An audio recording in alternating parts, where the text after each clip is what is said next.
Benedict Cumberbatch rocking No Shave November at the start of this movie. So Doctor Strange is the newest movie in the MCU, the Marvel Cinematic Universe. This one's another origin story, you know, Doctor Strange, Stephen Strange, he's one of the weirder dudes in the Marvel Universe. The guy's a neurosurgeon, he's really smart, probably one of the smartest guys that we've seen so far in this universe. He gets in a terrible car crash, loses the ability to use his hands, and then to regain control of his hands and do some other stuff, he ends up meeting Tilda Swinton, the Ancient One, and she teaches him all this cool magic stuff. And then, you know, origin story, he becomes a hero, fights off some villains, you know, Marvel movie. And I gotta say, Marvel did it again. This is a really cool movie. First of all, starting off with Benedict Cumberbatch as Stephen Strange. You guys all knew Benedict Cumberbatch was going to be awesome in this movie. He totally is. Now, I don't read Doctor Strange comics, but he is a great Stephen Strange for this movie. He's a lot like Tony Stark, like he's a really snarky narcissist. And there's a couple of times he rides that line of almost being unlikable, but he never crosses the line. Like you can tell after he gets in his car crash. The doctors are doing everything they can to try to repair his hands, but nothing's cutting it. And him being like the smartest doctor ever, he knows like I could fix this. So they humanized him early on, and I thought seeing his progression into being a hero at the end of the movie really worked. Tilda Swinton was also really good in this movie. I know this is the whole whitewashing thing. Honestly, as long as she's good in the movie, I don't care. She was good in this movie, so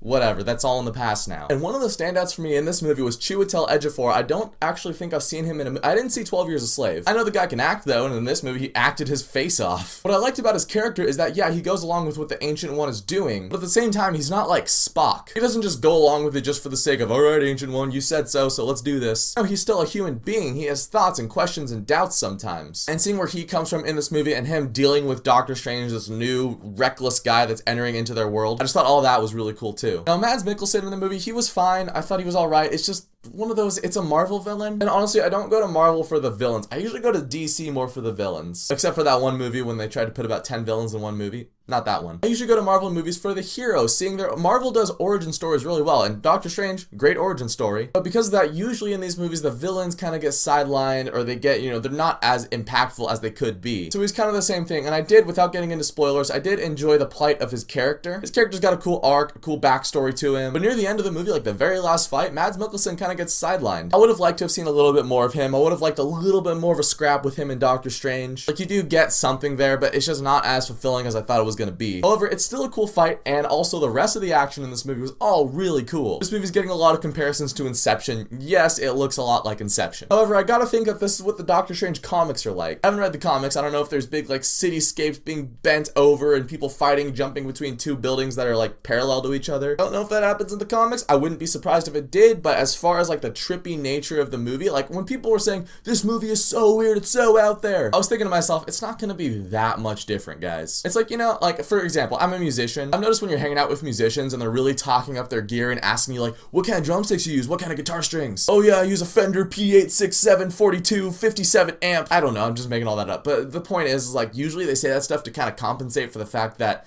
they're not that good. Not to say that you can't talk up your gear and be a great musician, I'm just saying usually it's an indicator that they're not actually as good as they're talking themselves up to be. So with the magic in this movie, Marvel was just pressing like, it's so weird, it's so weird, it's so weird. And in all that promotion, I was thinking to myself like, you're talking this up because it's not actually as weird as you want us to believe it is, right? But no, this movie's got some weird imagery in it, some cool action scenes, some really like weird magic mind sequences. But it all worked in the movie. There's one scene where it might have gone a little overboard, but I never felt like they were trying to take us on an acid trip just for the sake of, hey, this is Doctor Strange and it's a weird character. So in the end, Doctor Strange was a really cool movie, a much different movie than we've seen in the MCU so far. This is like straight up magic. It's not science and magic like Thor was talking about. This is full magic. Doctor Strange like conjuring up weird discs and phasing out of his body. Now we're in new territory in the MCU now. Awesome movie, great origin story, slightly weak villain. If there's one way I can phrase it without getting too spoilery about it, this is the Green Lantern movie that we should have got. You know, cocky, arrogant dude learns some awesome magic stuff and fights evil. There's a couple more comparisons there, but without getting into spoilers,